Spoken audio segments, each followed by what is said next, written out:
mighty battleships were the backbone of the Pacific Fleet, and each boasted a crew of nearly 1,500 men.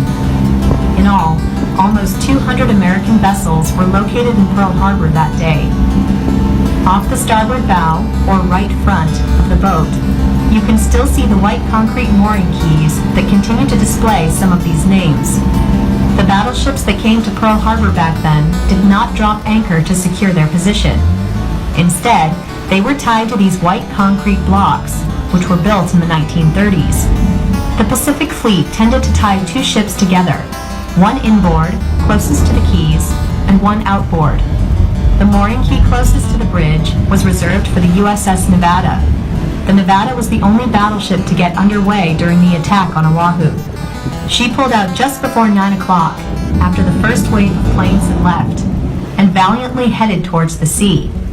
At the same time, Japanese planes from the second wave were flying over Diamond Head on the southeast side of the island to continue the attack on Pearl Harbor. As they arrived, they saw this great warship moving out of the harbor and began to attack. She was badly damaged by Japanese dive bombers and torpedo planes, and eventually was purposely run aground on a coral ledge to avoid sinking.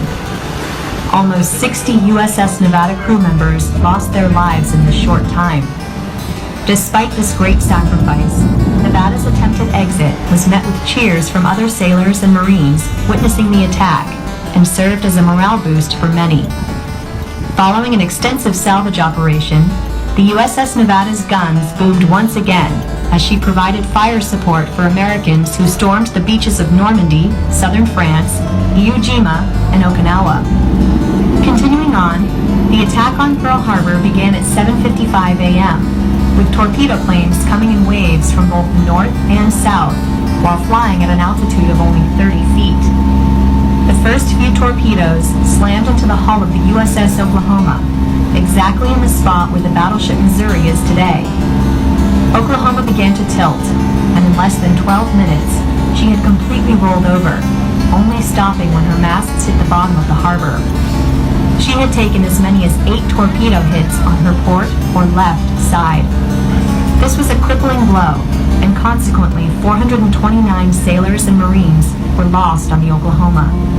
A memorial dedicated to these men was erected on the shoreline, where many of her crew first set foot on Hawaiian soil years ago. The West Virginia, Tennessee, Maryland, California, and Pennsylvania were all damaged to varying degrees during the attack, losing almost 250 crew members among them. Despite sustaining serious damage and settling to the harbor floor following the attack, the West Virginia and California were salvaged and put back into service as well. Both of them would play a vital role in the coming conflict in the Pacific. On December 7, 1941, the USS Arizona was moored here next to the USS Vestal, a smaller repair ship. At 7:55 a.m., the ship's air raid alarm went off, and the ship soon went to general quarters, the call for all hands to go to their battle stations immediately. For the next 10 minutes, the men of the Arizona endured strafing from incoming Japanese planes and bombs from Nakajima B-5 modified into 800 kilogram or 1,750 pound bombs. At 8:06 a.m., a fatal blow struck the Arizona. The Japanese bomb cut through the deck in the vicinity of gun turret number 2, which would have been about 200 feet to the left of the memorial. Seconds later, it detonated the ammunition magazines located in the forward section of the ship.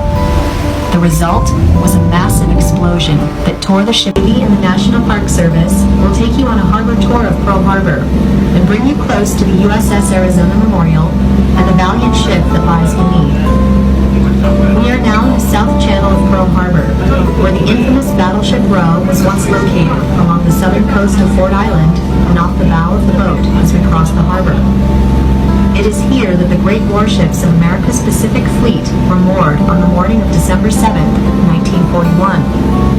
From right to left, there was the USS Nevada, Arizona, the repair ship Vestal, the Tennessee, West Virginia, Maryland, Oklahoma, and a bit farther down, the California. In 8th battleship, Pennsylvania, was nearby in dry dock, undergoing repairs. The battleship Utah still rests on the